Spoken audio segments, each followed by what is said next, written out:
Jean Chamoulot, notre envoyé spécial. Rebonjour à vous. Jean, où est-ce qu'on en est en ce début d'après-midi? Où en sont les secours?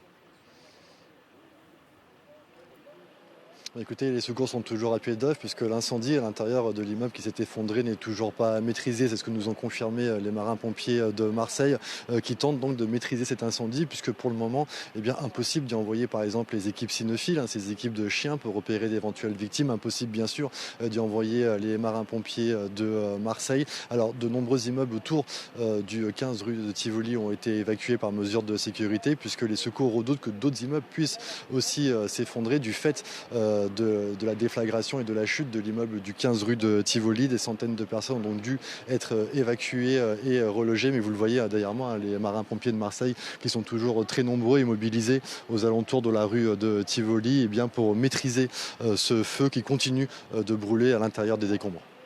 Alors évidemment, c'est un quartier aujourd'hui qui est sécurisé, c'est un quartier bouclé, un quartier sous le choc surtout ce matin.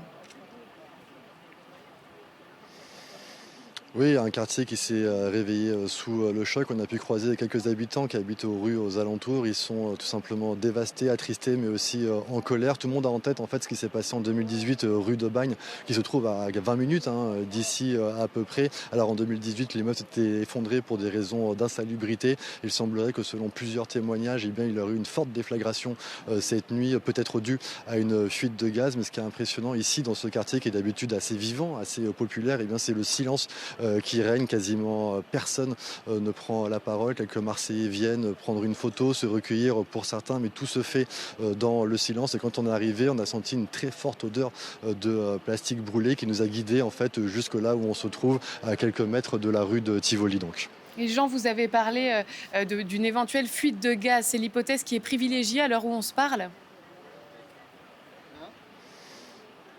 C'est en tout cas ce qui est évoqué par les secours, puisque l'immeuble du 15 rue de Tivoli n'avait pas d'arrêté pour insalubrité.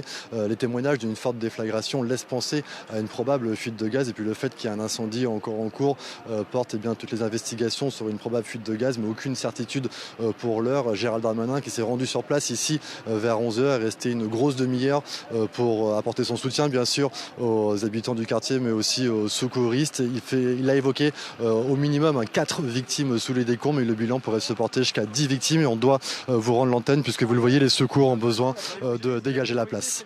Merci beaucoup.